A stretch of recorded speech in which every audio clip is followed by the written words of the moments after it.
Conjugate base क्या है? जो चीज़ एसिड ने डोनेट की है, डोनेट करने के बाद जो चीज़ बनी है, ये एसिड है, इसने अपना H डोनेट किया है बेस को, तो जो चीज़ बनी है अब ये जो पीछे अब बन गया है ये OH नेगेटिव है, अब ये कॉन्जुगेट बेस है। तो स्टमक के अंदर जो है वो एसिडिटी का लेवल बढ़ जाता है, हाइड्रोक्लोरिक एसिड बढ़ जाता है, तो हम ऐसी बेस लेते हैं जिस तरह मैग्नीशियम हाइड्रोक्साइड है, ऐसे सिरप लेते हैं जिसके अंदर बेस होती है, तो जो आगे हमारे स्टमक के इस एसिड को न्यूट्रलाइज कर देती है। अब चाहे आर्हीनिस का क्वेश्चन आता है या चाहे लॉरी ब्रोंस्टेड का आता है, ये मोस्ट इंपॉर्टेंट लॉन्ग क्वेश्चन है, पेपर में लाजमी आते हैं इनमें। अब यहाँ पे क्वेश्चन आ सकता है व्हाट इज़ न्यूट्रलाइजेशन रिएक्शन।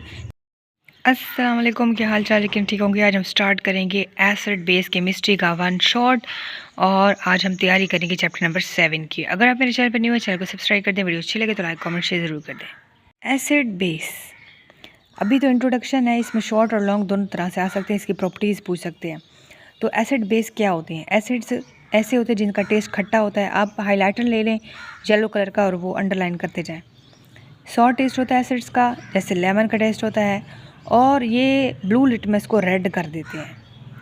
अब इसमें क्या क्या आ सकते हैं? There are many substance which contain acid, तो काफ़ी सारी सब्सटेंस में एसिड है जिनका टेस्ट खट्टा भी हो सकता है। अब कर्ड है, टमारेंट है, लेमन है, लाइम है। तो कुछ एसिड्स हैं जो कॉमनली एसिटिक एसिड है, हाइड्रोक्लोरिक एसिड है, नाइट्रिक एसिड है, सल्फ्यूरिक एसिड है, टार्ट्रिक एसिड है। और कुछ सोल्यूशन जो होते हैं वो एक्वस सोल्यूशन में पानी के अंदर डिज़ोल्व हो जाते हैं। एसिड्स की दो टाइप्स हो सकती हैं, इसकी नेचर पे डिपेंड करता है। कुछ नेचुरल हो सकते हैं, कुछ मिनरल हो सकते हैं। नेचुरल एसिड जो ऑर्गेनिक एसिड्स होते हैं, ऑर्गेनिक एसिड्स उनको हम बोलते हैं। अब ऑर्गेनिक एसिड एसिटिक एसिड है, टार्ट्रिक एसिड। अब ये टार्ट्रिक एसिड टमारिन में होता है, हल्दी। ऑक्सैलिक एसिड टोमेटो में होता है, फॉर्मिक एसिड आंट स्टिंग में होता है, लैक्टिक एसिड दूध के अंदर होता है, और पनीर और मक्खन इनके अंदर। सिट्रिक एसिड लेमन और ऑरेंज में होता है, स्कॉर्बिक एसिड आंवला गावा अमरूद के अंदर होता है और आंवला के अंदर होता है, एसिटिक एसिड विनीगर के अंदर होता है। ये सारे नेचुरल हैं जो नेचुरली तौर पर पाए जाते हैं, इनको ऑर्गेनिक एसिड कहते हैं। ये शॉर्ट क्वेश्चन आ सकता है। अब मिनरल एसिड्स वो होते हैं जो कि इंसानों ने बनाए होते हैं। मिनरल एसिड में सोडियम क्लोराइड आ सकता है, सोडियम नाइट्रेट आ सकता है, ये मिनरल एसिड्स हैं। अब यहाँ से प्रॉपर्टीज़ हैं कि बेसिस की प्रॉपर्टीज़ कैसी होती हैं। बेसिस की प्रॉपर्टी बिटर टेस्ट होता है, कड़वा टेस्ट होता है, स्लिपरी सोपी टच होता है, और ये कलर चेंज कर देते हैं। वो ब्लू लिटमस को रेड कर देते हैं, ये रेड को ब्लू कर देते हैं। अल्कली एक ऐसी सब्सटेंस है जब इसको पानी के अंदर हम करते हैं सोल्व, तो ये OH नेगेटिव आयंस देती है। अब ये एग्जांपल्स हो सकते हैं, हाइड्रोक्साइड है, पोटाशियम हाइड्रोक्साइड है, और इसको कास्टिक पोटाश भी कहते हैं। क्वेश्चन आ सकता है what is the caustic potash, तो potassium hydroxide is caustic potash. What is caustic soda, तो sodium hydroxide is a caustic soda. What is lime water, तो calcium hydroxide is a lime water. Aqueous ammonia NH4OH, तो hydroxide जिसके साथ होता है वो basis होती हैं असल में, और ये कोरेसिव होते हैं और हमारी स्किन को भी ख़राब कर सकते हैं, जला सकते हैं। मेटल जब पानी के साथ रिएक्शन करती है तो अपने ऑक्साइड्स बनाती है, तो ये बेसिक इन नेचर होते हैं। और ये अगर अगेन पानी के साथ रिएक्शन करते हैं तो ये हाइड्रोक्साइड यानी अल्कली बनाती हैं। ये जो सोडियम ऑक्साइड है ये बेसिक ऑक्साइड है, ये भी बेसिक इसकी कैरेक्टरिस्टिक्स होती हैं, प्रॉपर्टीज़ होती हैं।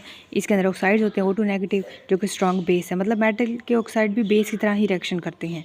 तो अगर इनको हम पानी के साथ मेटल के ऑक्साइड को रिएक्शन करवाएं तो ये बेस बनाती हैं, तो इसका मतलब यही है ना कि इसके अंदर बेस वाली प्रॉपर्टी है। Other examples of basic oxides में कैल्शियम के ऑक्साइड्स भी आ सकते हैं, जिंक के ऑक्साइड्स भी। ना सिर्फ अब ये सोडियम का ऑक्साइड मेटालिक हैं, बल्कि कैल्शियम के ऑक्साइड्स भी, जिंक के ऑक्साइड्स भी, मैग्नीशियम के ऑक्साइड्स भी। अब यहाँ पे क्वेश्चन आ सकता है व्हाट इज़ न्यूट्रलाइजेशन रिएक्शन। जब एसिड और बेस का रिएक्शन करवाते हैं और जो चीज़ बनती है वो तो ना एसिडिक होती है ना बेसिक होती है, ये आपस में एक दूसरे को कैंसिल आउट करती हैं प्रॉपर्टीज, तो एक न्यू चीज़ बनती है जो कि न्यूट्रल होती है, उसको सॉल्ट कहते हैं। और इस प्रोसेस को न्यूट्रलाइजेशन कहते हैं, जिसमें पानी और सॉल्ट बनता है। जैसे ही से एसिड और बेस का रिएक्शन होता है तो सॉल्ट बनता है लाजमी, और साथ में वाटर भी बनता है। जहाँ पे क्वेश्चन आ सकता है एक्सोलिक एसिड का फार्मूला। ऑक्सैलिक एसिड क्या है? H2C2O4 क्वेश्चन आ सकता है। H2C2O4 इज़ ऑक्सैलिक एसिड, ये ऑर्गेनिक डाइप्रोटिक एसिड है। अब यहाँ पे देखो डाइप्रोटिक एसिड, तो इसमें 2 प्रोटॉन है, दो प्रोटिक प्रोटॉन, तो 2 प्रोटॉन H2। ये क्या करते हैं, कपड़े से इंक के दाग है, जंग के दाग हैं, तो ये ऑक्सैलिक एसिड उसको रिमूव करता है, इसको हम डाइप्रोटिक एसिड भी बोलते हैं। फिर नेक्स्ट यहाँ पे है different concepts of acid base, ये मोस्ट इंपॉर्टेंट लॉन्ग क्वेश्चन है। अब आता है आपका इंपॉर्टेंट क्वेश्चन। अब चाहे आर्हीनिस का क्वेश्चन आता है या चाहे लॉरी ब्रोंस्टेड का आता है, ये मोस्ट इंपॉर्टेंट लॉन्ग क्वेश्चन है, पेपर में लाजमी आते हैं। इनमें से कोई एक आता है, जो साइंटिस्ट के नेम वाले होते हैं वो लाजमी आते होते हैं। अब इसने एसिड बेस की एक न्यू डेफिनेशन दी थी। पहले तो हम कहते हैं ना कि ये खट्टी जो जिनका टेस्ट होता है वो एसिड्स होती हैं, और जो बेस होते हैं वो स्लिपरी होते हैं, बिटर टेस्ट होता है, जैसे OH नेगेटिव ये देते हैं। अब इसने प्रूव करके बाकायदा दिखाया था। स्वेंते आर्हीनियस एक स्वीडिश केमिस्ट था, MCQs आ सकता है। इसने एसिड का बिहेवियर, एसिड और बेस का बिहेवियर पानी के अंदर चेक किया था। इसने कहा था कि एसिड एक ऐसी सब्सटेंस है जो कि पानी के अंदर H पॉजिटिव भी दे सकती है, हाइड्रोक्सोनियम आयन भी दे सकती है। H पॉजिटिव भी दे सकती है या हाइड्रोक्सोनियम आयन H3O पॉजिटिव भी दे सकती है, तो वो एसिड होती है। कोई भी सब्सटेंस जो पानी के अंदर H पॉजिटिव दे, प्रोटॉन दे या हाइड्रोक्सोनियम आयन दे, तो उसको हम कहते हैं एसिड। HCl है, HNO3 है, H2SO4 है, nitric acid, hydrochloric acid, sulphuric acid, तो हाइड्रोजन साइनाइड, तो ये जो पानी के अंदर हम इनको डिजोल्व करते हैं तो ये H पॉजिटिव देते हैं या H3O पॉजिटिव देते हैं, तो ये एसिड्स हैं। तो बेस इसके अपोजिट है, जो कि पानी के अंदर OH नेगेटिव आयन दें, हाइड्रोक्साइड आयन दें, तो उनको हम बेस कहते हैं। फॉर एग्जांपल यहाँ पे सोडियम हाइड्रोक्साइड है, इसको पानी के अंदर डिजोल्व किया Na पॉजिटिव OH नेगेटिव में। पोटेशियम हाइड्रोक्साइड है, पानी के अंदर डिजोल्व किया K positive OH negative. Barium oxide है, इसको पानी के अंदर डिजोल्व किया, OH नेगेटिव अलग, Ba पॉजिटिव अलग। अब यहाँ पे क्वेश्चन आ सकते हैं शॉर्ट क्वेश्चन में कि पानी जो है वो एक कैसे एसेंशियल रोल प्ले करता है आर्हीनियस कॉन्सेप्ट में। जब आर्हीनियस ने चेक किया था ना कि एसिड और बेस का बिहेवियर पानी के अंदर, तो कहते हैं कि जब पानी के अंदर हम एसिड को डिज़ोल्व करते हैं तो पानी के जो आयन्स हैं वो कैसे H पॉजिटिव को, प्रोटॉन को सराउंड कर लेते हैं, इसके ऊपर चार्ज डेंसिटी बहुत ज़्यादा हो जाती है, तो ये H3O पॉजिटिव में कन्वर्ट हो जाता है। इसके ऊपर चार्ज डेंसिटी ज़्यादा है, इसके अंदर बॉन्ड ज़्यादा है, अब इसके अंदर स्ट्रॉन्ग बॉन्ड है और इसके अंदर lone pair of water molecule भी हैं जो कि ऑक्सीजन के ऊपर होते हैं। ये जब हाइड्रोजन इसके अंदर डिज़ोल्व किया पानी के अंदर, तो ये जो H2O है इसके ऊपर जो ऑक्सीजन के दो लोन पेयर हैं, तो ये वाटर ने इसको घेर लिया है। ये इसके करीब आते हैं एसिड के H के, और इस तरह एक स्पीशी बन जाती है H3O पॉजिटिव वाली, और इसके ऊपर 2 लोन पेयर हैं और इस तरह प्लस जो है वो बाहर जाता है। जब हाई चार्ज डेंसिटी ज़्यादा हो जाती है, जब हम पानी के अंदर एसिड डिज़ोल्व, तो रिपोर्ट्स के अकॉर्डिंग 4 वाटर के मॉलिक्यूल जो हैं वो एक प्रोटॉन को सराउंड कर लेते हैं, घेर लेते हैं। तो hydroxyl ion are also surrounded. तो इस तरह OH नेगेटिव आयन को भी सराउंड किया जाता है, वो भी इस तरह ही सराउंड होता है जिस तरह H पॉजिटिव सराउंड होता है। तो आर्हीनियस ने न्यूट्रलाइजेशन वाला प्रोसेस भी डिस्क्राइब किया था कि जब एक स्ट्रॉन्ग एसिड और एक strong acid HCl, strong base NaOH, sodium hydroxide, जब पानी के अंदर डिजोल्व होते हैं तो ये अपने आयंस में कन्वर्ट हो जाते हैं। HCl कन्वर्ट हो जाता है H3O पॉजिटिव और Cl नेगेटिव में, सोडियम हाइड्रोक्साइड कन्वर्ट हो जाता है Na पॉजिटिव और OH नेगेटिव। अगर हम इसी हाइड्रोक्सोनियम आयन H3O पॉजिटिव का OH नेगेटिव के साथ रिएक्शन करवाएं तो अगेन वाटर और हीट हमें मिलती है। फिर इसको आपने एक बार देख लेना है। फिर इस तरह मिनरल एसिड्स भी वेरी स्ट्रॉन्ग एसिड्स होते हैं, इनकी स्ट्रेंथ भी बहुत ज़्यादा होती है, ये भी बड़ी जल्दी आयनाइज हो जाते हैं, पानी के अंदर आयंस में कन्वर्ट हो जाते हैं। से क्वेश्चन आ सकता है कि ऑर्गेनिक एसिड जो है वो वीक एसिड्स क्यों हैं, क्योंकि इनकी आयनाइजेशन स्लो होती है, इस वजह से ये थोड़ा सा आयनाइज होते हैं। यहाँ क्वेश्चन आ सकता है what is glacial acid, what is the formula of glacial acid. 1000 molecule acetic acid में से देखिए 1.32 है। ये ग्लेशियल एसिड क्या है, इसका फार्मूला आ सकता है, ये एसिटिक एसिड ही तो है, ग्लेशियल एसिटिक एसिड। तो ऑर्गेनिक एसिड वीक एसिड हैं क्योंकि ये पानी के अंदर इनकी आयनाइजेशन ही कम होती है। अब 1000 मालिक्यूल में से देखिए 1.32 आयनाइज हो सकते हैं, मतलब इसलिए तो ये वीक है।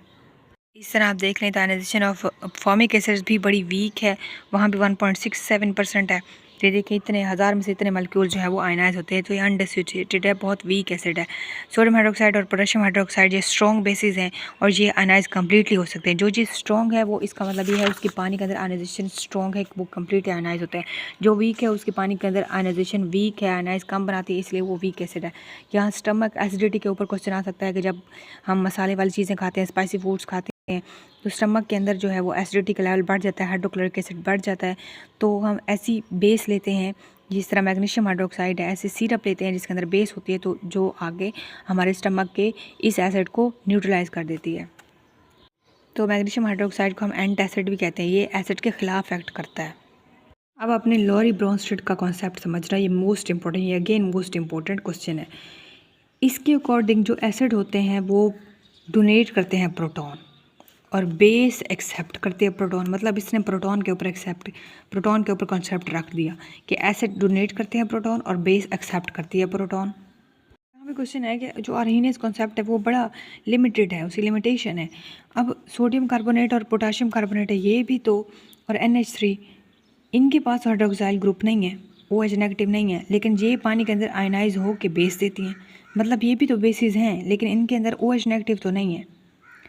तो इस वजह से आर्हीनियस की लिमिटेशन है। आर्हीनियस ने इनको एक्सप्लेन ही नहीं किया, बस ये इसने बता दिया था कि जो चीज़ पानी के अंदर वाटर ज़रूरी है, water as a solvent use होता है, और वो चीज़ एसिड और बेस बिहेव करती हैं, वो H पॉजिटिव देती हैं, वो H नेगेटिव देती हैं, बस ये बता देता। लेकिन अमोनिया भी तो बेस है, इसके बारे में नहीं बताया। सोडियम कार्बोनेट के बारे में नहीं बताया, पोटेशियम कार्बोनेट के बारे में नहीं बताया। तो इन लिमिटेशन को किसने फिर प्रूव किया था, किसने इसके ऊपर एक्सपेरिमेंट किए थे? तो जॉन्स एन ब्रोस्टेड और थॉमस एम लॉरी, ये दो साइंटिस्ट थे। ये MCQ हो सकता है इनके 1879 से 1947 और 1874 से 1936। ये दोनों साइंटिस्ट थे, ब्रोस्टेड भी और लॉरी भी, ये दो साइंटिस्ट थे। इन्होंने इसके ऊपर वर्क किया था, जो लिमिटेशन जो उसने छोड़ी। फिर इसने बताया था कि एसिड एक ऐसी सब्सटेंस है जो कि डोनेट करती है प्रोटॉन, और बेस ऐसी सब्सटेंस है जो एक्सेप्ट करती है प्रोटॉन।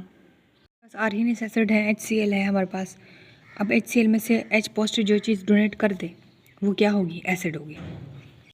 अब ये देखिए बेस सब्सटेंस होते हैं जो कि एक्सेप्ट करती है प्रोटॉन। अब यहाँ पे OH नेगेटिव आयन भी बेस वाली है, CN भी बेस है, NH3 भी बेस है, Cl नेगेटिव बेस है। ये सारी बेसिस हैं और ये H पॉजिटिव को एक्सेप्ट करने की एबिलिटी रखती हैं, इनके अंदर ताकत है।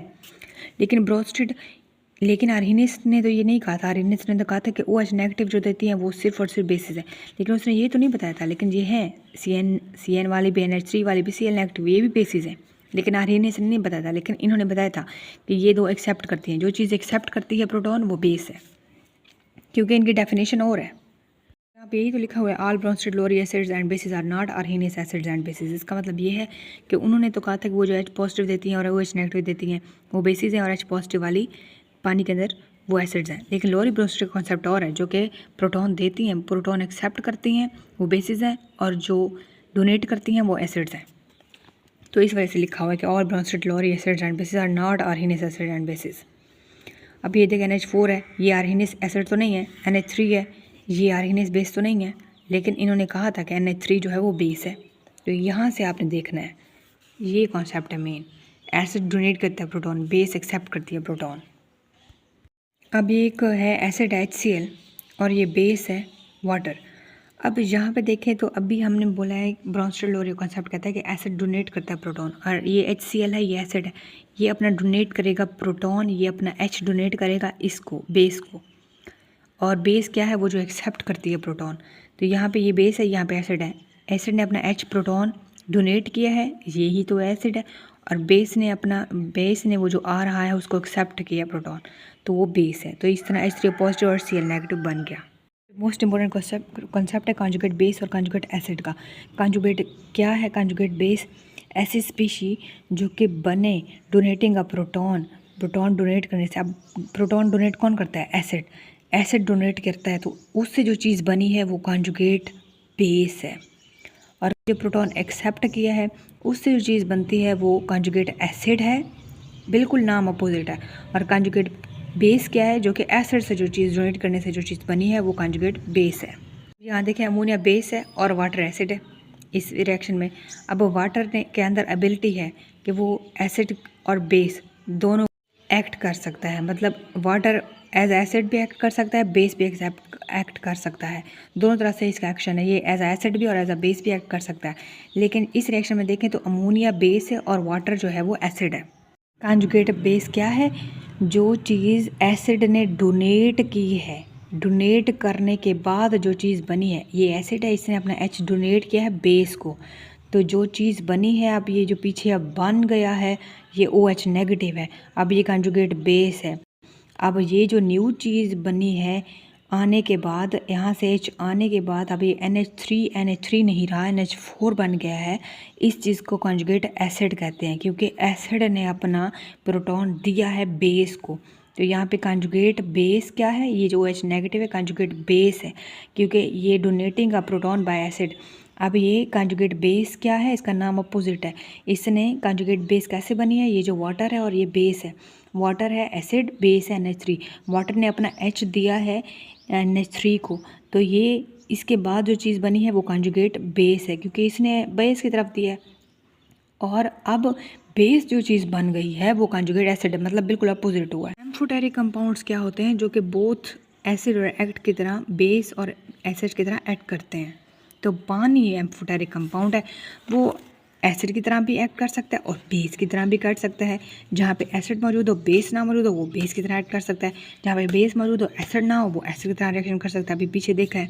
तो एम्फोटेरिक कंपाउंड है वाटर, बहुत एसिड और बेस की तरह, यानी मुनाफिक किस्म की ड्यूल नेचर, दोनों तरफ से हो जाता है।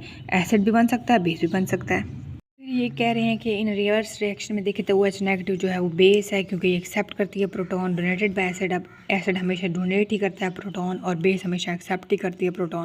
OH नेगेटिव कॉन्जुगेट बेस कहते हैं, जो कि न्यू चीज़ जो बनी है वो NH4 कॉन्जुगेट एसिड बना है।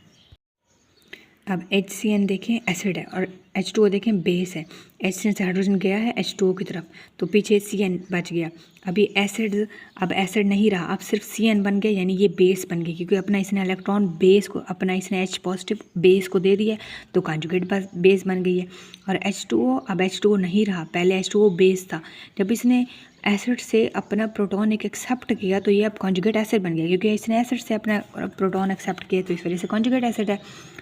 और वो जो जिससे बेचारे से हाइड्रोजन गया है तो अब वो कॉन्जुगेट बेस बन गई है, क्योंकि इसने बेस को अपना प्रोटॉन दिया है, तो इस वजह से ये कॉन्जुगेट बेस बन गई है। इसने नाम अब बेस वाला इसका आ गया है, कॉन्जुगेट बेस। अब ये क्वेश्चन आ सकता है कि एसिड जो रिएक्शन करती है मेटल के साथ और हाइड्रोजन गैस निकलती है, लेकिन बेस रिएक्शन नहीं करती मेटल के साथ। यहाँ से क्वेश्चन बन सकता है कि जहाँ पे रिएक्टिव मेटल्स कौन से होते हैं, मैग्नीशियम और जिंक। मैग्नीशियम और जिंक जब एसिड के साथ रिएक्शन करती हैं तो सॉल्ट बनता है और हाइड्रोजन रिलीज होती है। लेस रिएक्टिव मेटल्स कौन सी होती है, कॉपर है, सिल्वर है CuAg और ऑरम Pt, प्लाटिनम। तो ये लेस रिएक्टिव हैं, ये रिएक्शन नहीं करती, अगर करें भी तो बहुत कम करती हैं और हाइड्रोजन गैस भी लिबरेट नहीं होती, नहीं निकलती। तो decompose metal carbonates and hydrogen carbonates evolving carbon dioxide gas. तो ये कैल्शियम कार्बोनेट है और HCl का जब रिएक्शन होगा तो कैल्शियम क्लोराइड बनेगा, ये Ca इसके साथ रिएक्शन करेगा Cl2 के साथ, और पीछे H2 और CO2 दोनों रिबलेट होंगे, ये दोनों सेम है। ये देखो H2 और CO2, जब भी कार्बोनेट्स के साथ रिएक्शन हुआ है, सोडियम हाइड्रोजन कार्बोनेट हो गई या कैल्शियम कार्बोनेट हो गई, तो इन्होंने अपने सोल्ट्स बनाए हैं, लेकिन साथ में वाटर और CO2 रिलीज़ हुई है। प्लीज़ और बेसिस में देखें तो कुछ अल्कलीज ऐसी हैं, यानी कुछ बेसिस ऐसी हैं जो कि पानी के अंदर सॉल्युबल होती हैं और कुछ पानी के अंदर सॉल्युबल नहीं है। तो जो सॉल्युबल है वो सोडियम हाइड्रोक्साइड है, पोटेशियम हाइड्रोक्साइड है, कैल्शियम हाइड्रोक्साइड है। ये पानी के अंदर स्प्रिंगली थोड़ी सी सॉल्युबल हैं, लेकिन जो इनसॉल्युबल है, जो कि बिल्कुल सॉल्युबल होती नहीं है, वो कॉपर हाइड्रोक्साइड है, CuOH2 कॉपर ऑक्साइड है, जो कि पानी के अंदर डिजोल्व नहीं होती। तो जब बेस का रिएक्शन करता है एसिड के साथ तो सॉल्ट बनते हैं और वाटर रिलीज़ होता है। ये सारी एसिड्स हैं, ये सारी बेसिस हैं और ये सारे एसिड्स हैं, और ये सॉल्ट बन रहे हैं और वाटर साथ में रिलीज़ हो रहा है। तो यहाँ पे क्वेश्चन आ सकता है कि ये जो यहाँ से क्वेश्चन पूछ सकते हैं कि जो ब्लॉक ड्रेन्स होते हैं, जो बंद नालियाँ होती हैं, ठीक है, तो वो जो गटर की नालियाँ होती हैं, ये बंद नालियाँ होती हैं, इनको खोलने के लिए हम यूज़ करते हैं सोडियम बाइकार्बोनेट सोल्यूशन, ताकि ड्रेन जो है वो खोल सके। और अगर इसके अंदर हम 1 कप हाफ कप विनीगर भी डाल दें तो और ज़्यादा वो खुल जाएगा 30 मिनट्स के अंदर। इस तरह कास्टिक केमिकल्स वो भी होते हैं ड्रेन क्लीनर करने के लिए, नालियाँ खोलने के लिए, गटरों की नालियाँ खोलने के लिए, ये फिर sodium bicarbonate solution, caustic chemicals, ये इससे यूज़ करते हैं हम। ठीक है, यहाँ तक आपका मसला कोई क्वेश्चन वो पूछ सकते हैं। ये आपका क्वेश्चन तो नहीं है लॉन्ग में, वरना याद था, ये आप क्वेश्चन नहीं करना। यहाँ तक कोई मसला ज़रूर पूछेगा। वीडियो अच्छी लगे तो लाइक कमेंट शेयर ज़रूर कर दें। मिलते हैं नेक्स्ट लेक्चर में, मेरा ख्याल रखिएगा। Thank you so much. अल्लाह हाफिज़।